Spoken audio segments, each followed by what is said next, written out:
Bapak Ibu yang ikut pentahiran, boleh saya tahu siapa yang belum pernah dengar tentang pentahiran? Ada ya? Oke. Ini pentahiran bukan baptis. Ini pentahiran. Tapi nanti kalau yang mau baptis, kasih tahu. Tapi ini pentahiran, oke? Nah, nanti cepet aja ya, nggak baca satu-satu ayatnya, tapi semuanya catat aja, oke? Ini dasarnya dari Naaman. Dia ditahirkan dari kustanya dari 2 Raja-Raja 5 ayat 1 sampai 14. Kita tahu Bapak Ibu bahwa kusta itu di dalam atau di luar? Kusta itu di luar.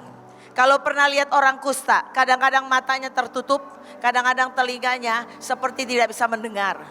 Karena ada selaput atau semuanya itu jadi turun ya. Oke, kalau kita tahu, ya next.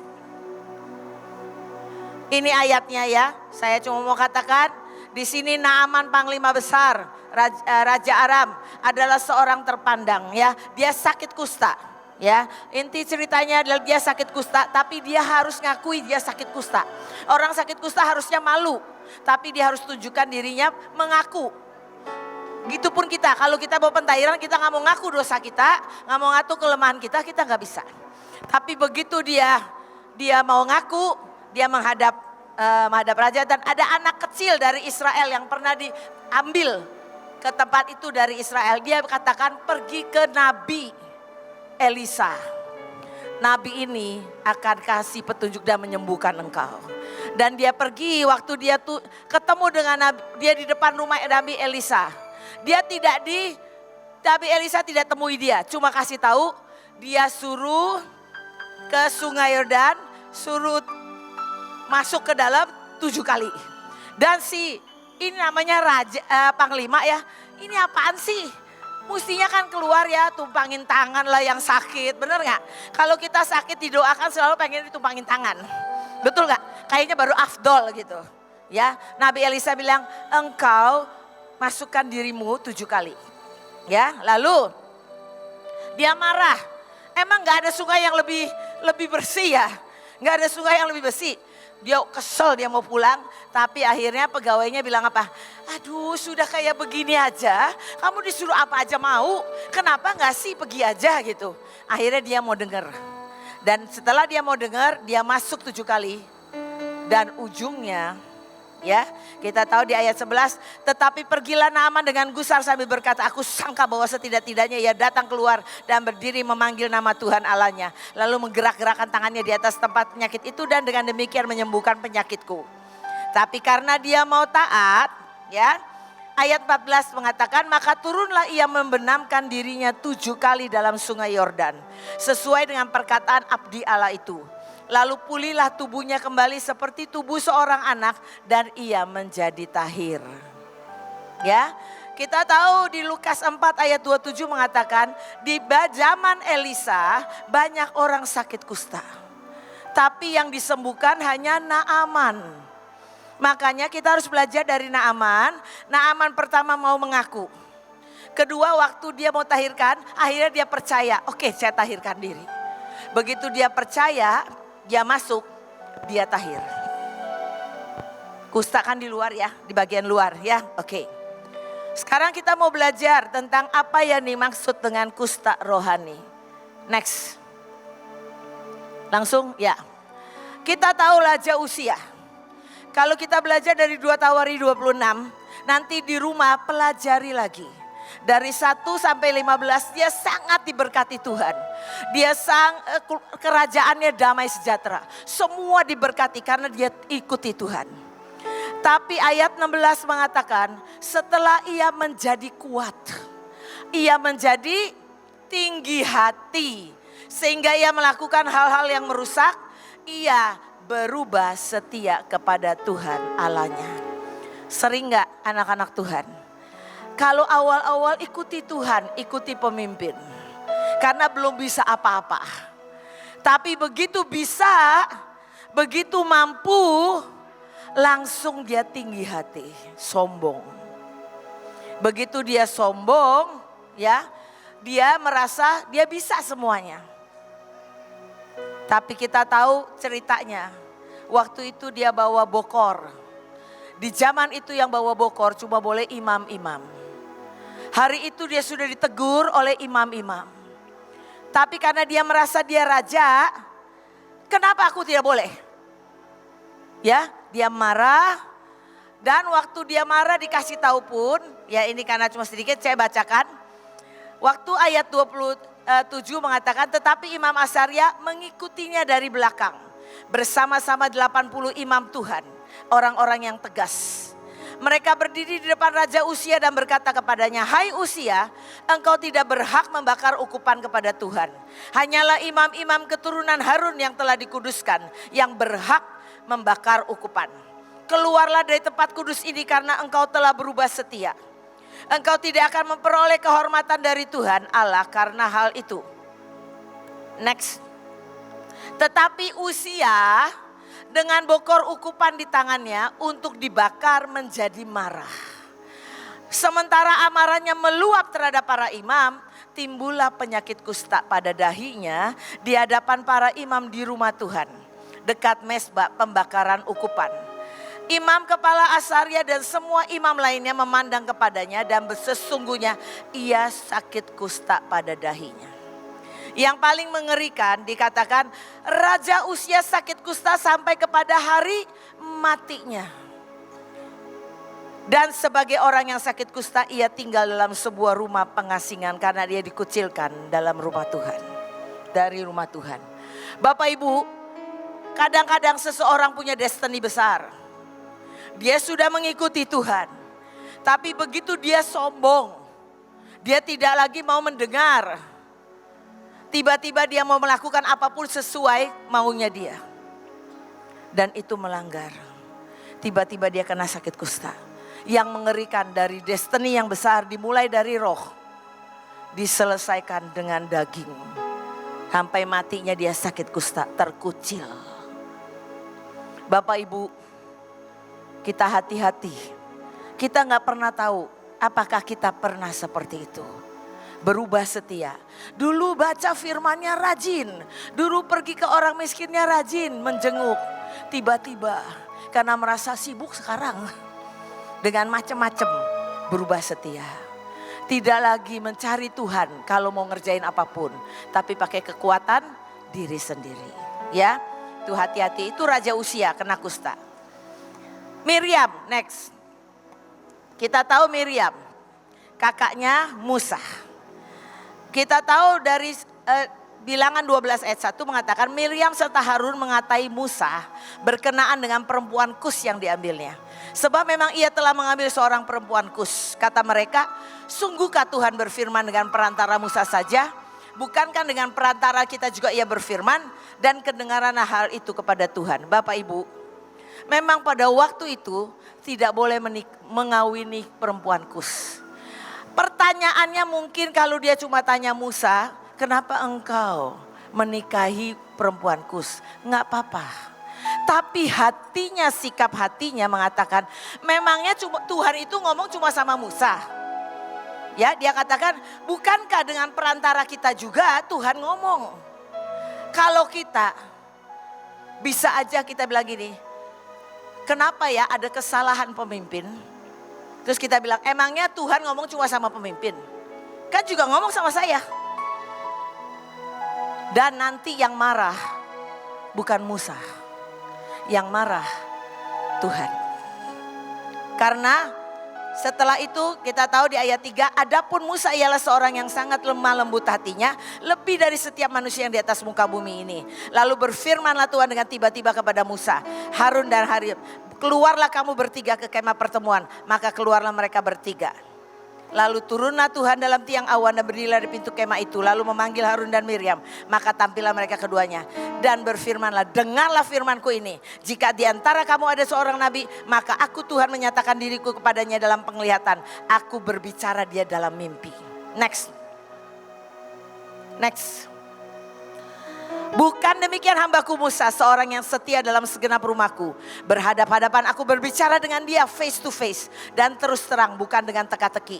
Dan ia memandang rupa Tuhan. Mengapakah kamu tidak takut mengatai hambaku Musa?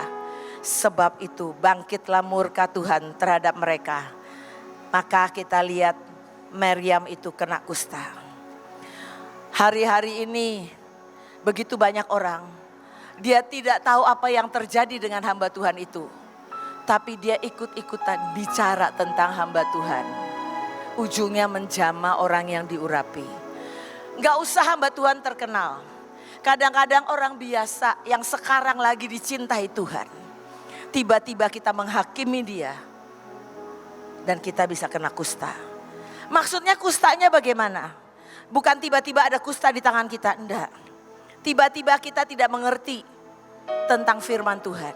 Tiba-tiba Tuhan ngomong apapun kita gak bisa nangkep. Tiba-tiba kita marah dengan semua yang kejadian dalam hidup kita. Kita tidak bisa mengucap syukur lagi. Kita merasa Tuhan kejam. Karena kita tidak mengerti. Yang ilahi kita gak mengerti. Kita merasa semuanya jadi terbalik karena kita ada selaput. Begitu banyak orang yang tadinya terus saja bilang aku gak tahu itu ngomong apa sih. Biasanya biasa aja kok. Tapi begitu dia pentahiran dan dia percaya. Tiba-tiba kayak matanya terbuka. Tiba-tiba dia mengerti. Aku salah. Tiba-tiba dia mengerti. Oh, yang dia ajarkan itu sesungguhnya benar. Makanya Bapak Ibu, jangan buru-buru mulut kita bilang sesat. Jangan buru-buru kita bilang orang itu salah. Tapi manusia ini memang sukanya menilai dan menghakimi, betul gak? Cepat sekali. Tapi firman mengatakan lebih baik mendengar daripada berbicara. Mari kita belajar tapi hari ini mungkin dari nenek moyang kita sampai orang tua kita sampai kita pernah perkatakan yang salah. Kita waktu pentahiran kita bilang kita mau minta ampun. Selesaikan itu. Ya, kita tidak tahu tindakan salah itu ya. Oke, next. Dulu pernah ada begitu saya ajarkan pentahiran, dia bilang itu perjanjian lama. Naaman perjanjian lama, Raja Usia perjanjian lama. Saya bilang ada di perjanjian baru.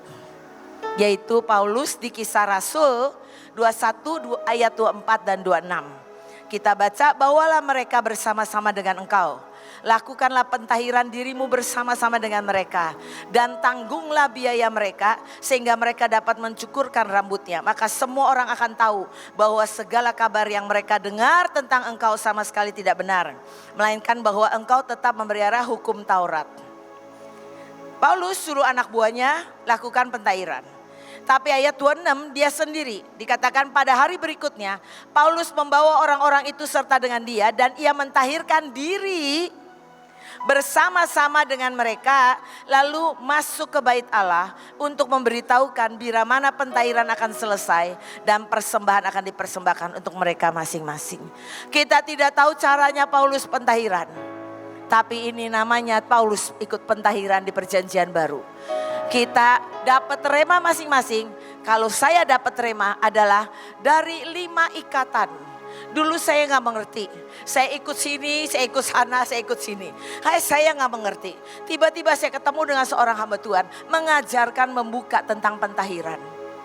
Hari itu dia bilang, kalau engkau mau pentahiran, mari percaya pentahiran. Bukan cuma celup. Harus percaya. Waktu saya lakukan itu tiba-tiba. Saya baca firman ngerti. Saya harus lewatin ujian dengan suami saya. Dengan posisi saya, dengan pekerjaan saya. Saya mengerti bahwa semuanya ini untuk mendatangkan kebaikan bagi saya.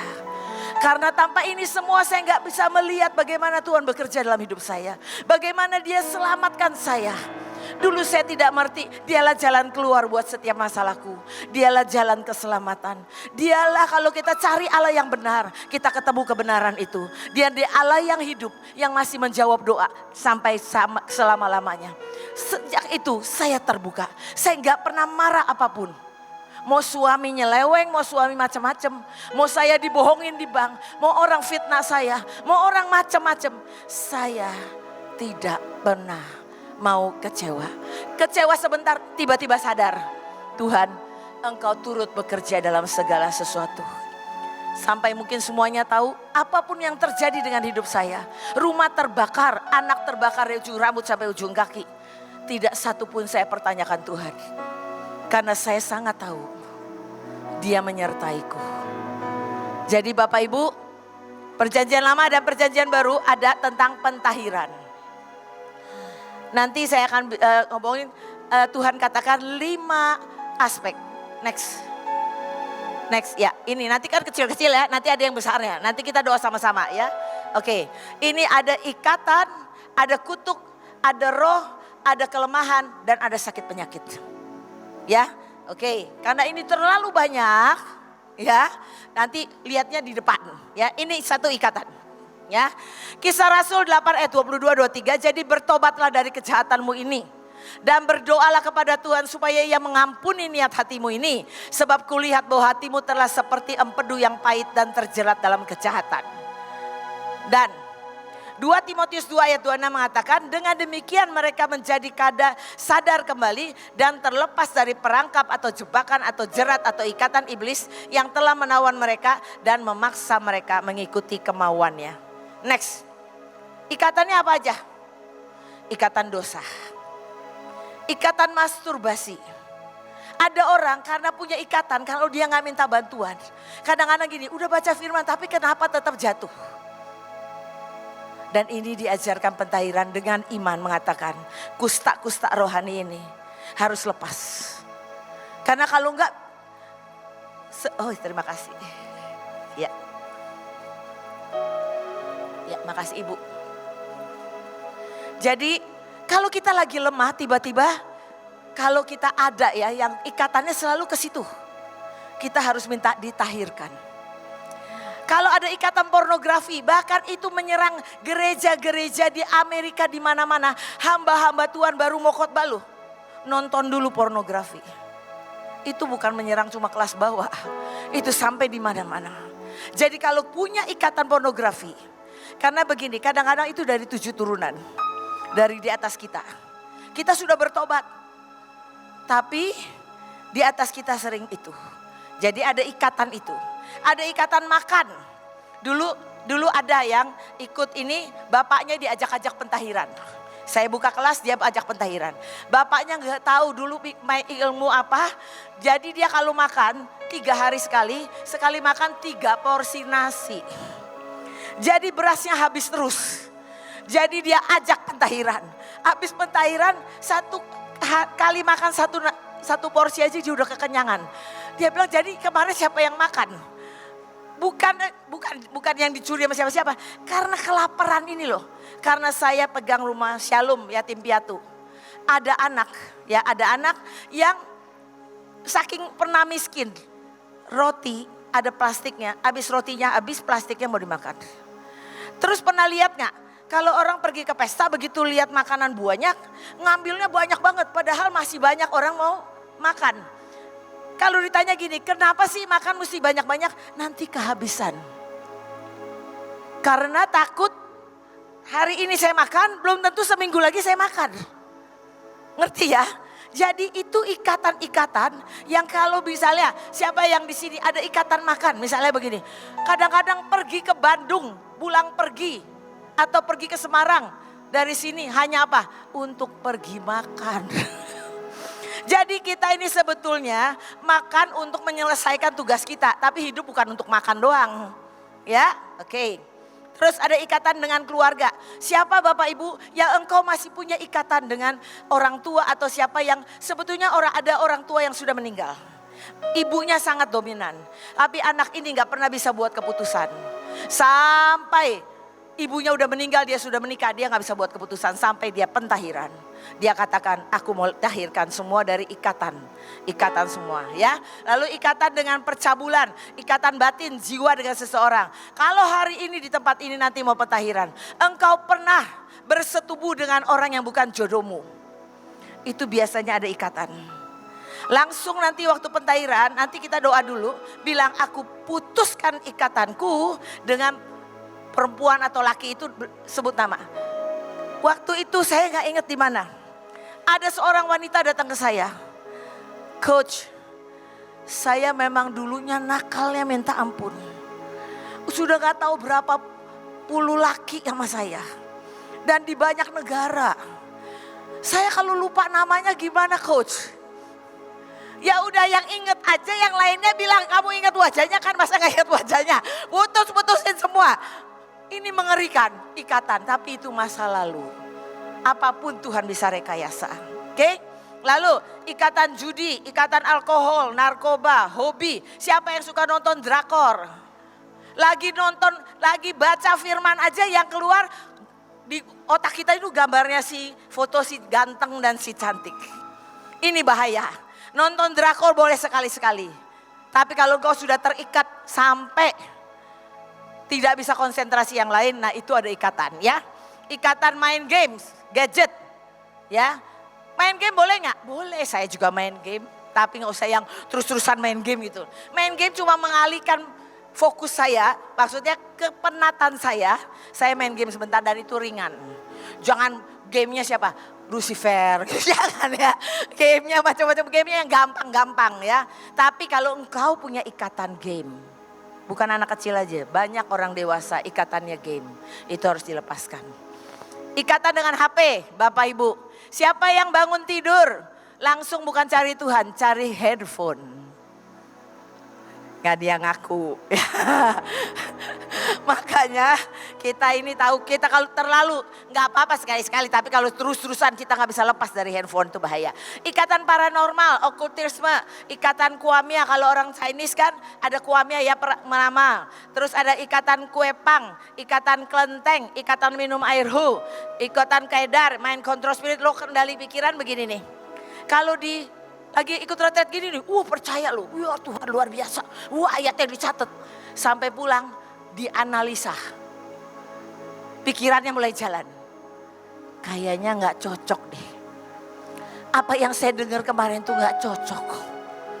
Kayaknya gak bener deh. Apalagi dengar dari orang, wala tidak boleh terhentikan pasukan terdahsyat. Ya. Kalau engkau tidak mengerti, datang ke Tuhan. Tuhan ajari aku. Aku mau ngerti, aku percaya itu dari engkau. Aku mau ngerti ya, oke. Ikatan setelah itu, kalau ada keluarganya yang pernah dulu atau masih ada Islamnya, atau kedar, atau Hindunya, atau macam-macam. Itu juga ikatan itu harus lepas ya, oke. Lalu ikatan tradisi, doktrin dan dengan segala benda-benda. Kalau ada ikatan yang lain nanti waktu saya doakan lagi tahir, ngomong sendiri aja, tahir. Oke, next, kutuk. Bapak Ibu, Kejadian 9 ayat 24-25, setelah Nuh sadar dari mabuknya dan mendengar apa yang dilakukan anak bungsunya, kepadanya ia berkata, terkutuklah Kanaan, hendaklah ia menjadi hamba yang paling hina bagi saudara-saudaranya. Bangsa Afrika adalah keturunan Kanaan. Sampai hari ini mereka ini keturunan Ham yang dikutuk oleh bapaknya sendiri. Kadang-kadang ada keluarga kita punya kutuk. Nah ada gini, kutuk hutang darah. Karena apa? Karena saya pernah punya anak buah, pacarnya setiap kali tabrakan, udah 2-3 kali tabrakannya itu gak kenceng. Tabrakan cuma tabrakan biasa aja, tiba-tiba orangnya meninggal. Dan dia kabur. Setelah 2-3 kali kita bilang gini, aneh bener sih. Ternyata setelah terusuri, kakeknya pernah nabrak orang dan kabur gak bertanggung jawab. Dan itu kutuk hutang darah. Nah sekarang kita masuk ya langsung. Next. Adalah kutuk kematian. Kutuk kegagalan. Ini banyak banget ada kutuk kegagalan. Kutuk perceraian, kemiskinan, kutuk hutang, kutuk tidak menikah, kutuk tidak punya keturunan, kutuk poligami. Ya, kutuk penyembahan berhala, kutuk mati muda. Ada orang gak sadar. Pernah dengar pernah lihat keluarga dari kakeknya, papanya, terus dia umur 40 sekian mati karena jantung. Itu kutuk mati muda. Itu bisa terjadi begitu ya. Terus ada kutuk cacat, kutuk gila. Ada satu keluarga kalau stres gak bisa tahan lama-lama, tiba-tiba bisa gila. Nah itu namanya kutuk gila. kutuk keluarga tidak rukun, kutuk kebodohan, kutuk kebebalan, kutuk pemberontakan, kutuk bunuh diri, kutuk mati suri, kutuk perzinahan. Ya, nanti kita sama-sama akan doa di sini. Ya, untuk patah-patahin ini dulu, karena kelihatan besar. Ya, oke. Bapak Ibu, saya cuma mau cerita sedikit, tadi Tuhan ingetin saya. Saya pernah di satu daerah, saya nggak sebut. Saya ngadain pentahiran. Orangnya ini pernah dimasukin oleh ayah tirinya, jimat-jimat. Tiba-tiba dia pulang ke hotel, malamnya dari mulutnya keluar peniti, keluar berlian, bukan berlian, batu-batu. Keluar semua. Dia bilang gini, kok aneh ya? Ya itu memang Tuhan yang berkarya kalau kita percaya. Jadi kalau nanti keluar gak apa-apa. Bilang sudah selesai. Kalau kita ada ikatan-ikatan, siapa punya susuk, pernah dikasih atau apa, itu harus keluar. Ya. Jadi roh-roh, sekarang yang ketiga adalah roh. Ya, Ulangan 18 ayat 10-11, di antaramu janganlah didapati seorang pun yang bertanya kepada arwah atau kepada roh peramal atau yang meminta petunjuk kepada orang-orang mati. Ya, Hosea 5 ayat 4, perbuatan-perbuatan mereka tidak mengizinkan mereka berbalik kepada Allah mereka, sebab roh percinan ada di antara mereka dan mereka tidak mengenal Tuhan. Kita tahu di satu daerah itu ada rohnya, betul nggak? Ada penguasanya. Kadang-kadang kita mesti tahu di satu daerah ada roh perjirahnya kuat banget. Ada satu daerah roh sihirnya kuat banget. Ada satu lagi roh kemiskinan yang mengerikan. Terus ada lagi macam-macam roh kegagalan. Itu ada. Dan kita mau habisi hari ini. Ya, oke. Next. Nah ini roh percinahan, mengembara, nenek moyang, agamawi. Ya, diajak bergerak dengan roh, agamawinya keluar. Ya. Lalu roh Taurat, roh onan. Roh kekacauan, kebingungan, penyesat, ya macam-macam ini. Roh sihir, tenung, roh kebatinan. Memang kita gak bisa jelasin satu-satu, Bapak Ibu mau kejar waktu. Ya, pokoknya Bapak Ibu nanti bisa ngambil PPT-nya. Nanti disebarkan, nanti semuanya pelajarin. Yes, kalau keluar lagi ini. Ya, oke. Lalu roh kebatinan, roh bunuh diri, roh mamon, cinta akan uang, roh ateis, tidak percaya kepada Tuhan maupun Kristen. Ada nggak orang Kristen tapi nggak percaya? Ada, Kristen KTP ya. Oke. Lalu roh apatis sudah sangat nggak percaya gitu, sudah sangat jenuh ya. Roh hedonisme, roh cinta dunia, roh Babel, roh Esau, ya roh kemarahan, nafsu, serakah, meremehkan, roh Isabel. Isabel bukan hanya pada perempuan, laki-laki juga bisa, yang tidak bisa tunduk pada otoritas ya. Lalu roh Herodes, takut kehilangan kedudukan, kekejaman ya. Roh Yudas berkhianat, roh Firaun menggeraskan hati melawan Allah. Roh Meriam berani terhadap pemimpin atau orang yang diurapi Tuhan. Roh Yunus lari dari panggilan atau destiny. Roh Antikris melawan Kristus, kegerakan dan lawatan. Roh Farisi, roh Biriam dan Amalek. Ya ini nanti, ini semua roh-roh yang selama ini bisa ngikat kita. Bisa kadang-kadang kita ke satu daerah, kita diikat orang itu. Begini ya, ada anak buah saya pergi ke satu negara. Itu semua Hindu. Ya, lalu waktu dia datang dia dikasih cincin. Dia bilang nggak mau cincin. Cincin itu kan kayak pertunangan, betul nggak? Dia nggak mau. Tapi sampai udah selesai pelayanan dipaksa pakai cincin. Lagi meleng gitu pakai ya gitu. Dan akhirnya itu kalau untung kita buru-buru beresin. Kalau nggak itu kayak terikat. Ada lagi yang kan penari kami kan punya jubah ya, punya jubah. Lalu lagi foto orangnya itu pakai ini loh, gamis. Ya pakai gamis di Pakistan nggak salah. Lalu dia bilang gini, boleh nggak buat foto doang gantian, tuker baju. Pikirnya kan cuma foto, gantilah. Pulang dari situ bajunya nggak diambil. Tapi dia ngeheng, tahu ngeheng? Nggak nangkep lagi yang Tuhan mau. Kayak ada selaput. Nah itu hati-hati harus dikebas, harus minta ditahirkan ya. Lalu sekarang ini kelemahan. Nah kelemahan itu kita tahu Simson. Hakim-Hakim 14 ayat 23, Simson pulang dan memberitahu kepada ayahnya dan ibunya, di Timna aku melihat seorang gadis Filistin. Tolong ambillah dia menjadi istriku, ambillah dia bagiku sebab dia kusukai. Simson ini punya roh percinahan, bayangin ya. Hakim 16 ayat 1. Pada satu kali ketika Simson pergi ke Gaza, dilihatnya di sana seorang perempuan sundal, lalu menghampiri dia. Langsung dia cepat banget jatuh cinta. Siapa yang suka di sini? Dikit-dikit jatuh cinta. Itu yang harus bertobat. Ya, kok dikit-dikit jatuh cinta terus, itu kelemahan. Itu yang namanya iniquity. Kalau kita lagi lemah tiba-tiba muncul. Kalau kita nggak lemah nggak apa-apa. Gini ya, semua kita sudah waktu dibaptis, diangkut semuanya, sakit penyakit, kutuk udah. Tapi dia ada di atas kita. Tergantung masing-masing. Ada orang kusta rohani dari keturunan di atas tuh sedikit. Tapi ada yang banyak bener, lapis demi lapis. Udah ini aja masih aja berlapis-lapis. Nah itu yang harus terus ditahirkan. Tapi jangan nanti Bapak Ibu pentahiran kayak berhala. Artinya gini, begitu sakit aja langsung cari kolam renang, yuk kita pentahiran. Itu bukan itu ya. Kalau enggak itu enggak berlaku ya. Kalau Tuhan suruh aja, suruh pentahiran ya. Oke. Nah kelemahannya apa aja? Next. Ini semua temperamen, iniquity dari serakah, pelit, kemarahan, malas, sampai emosi labil, mudah tertekan, jiwa picik.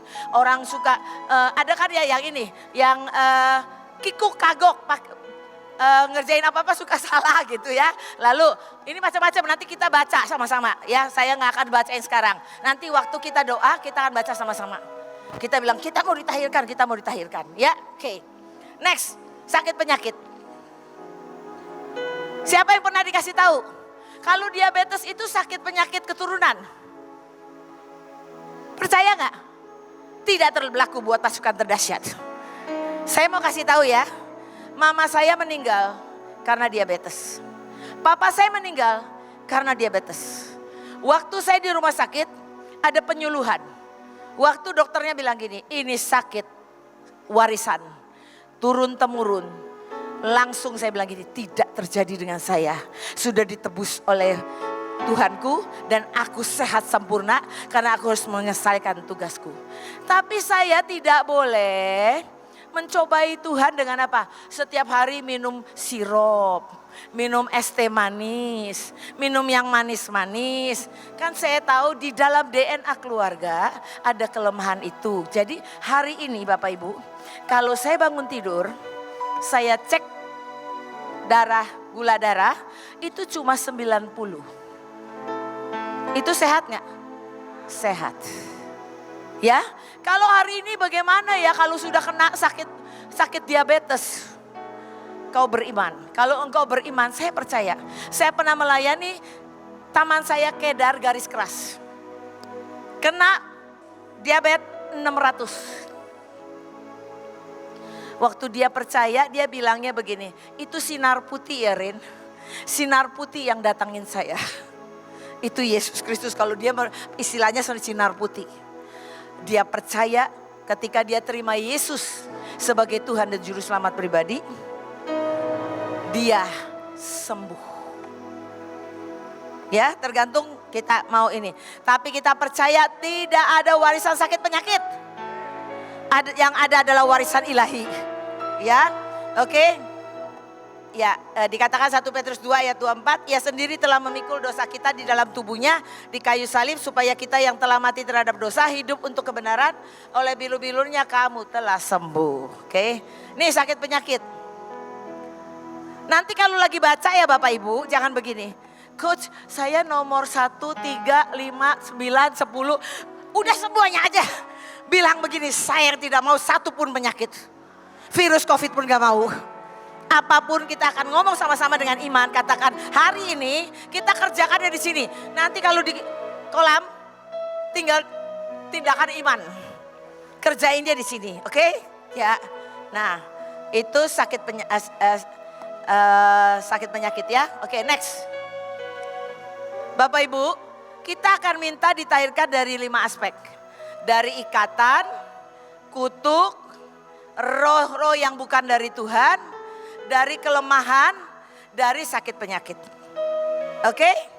Dan sebetulnya biasanya yang sudah pernah ikut, saya suka menganjurkan yang belum pernah itu 50 kali.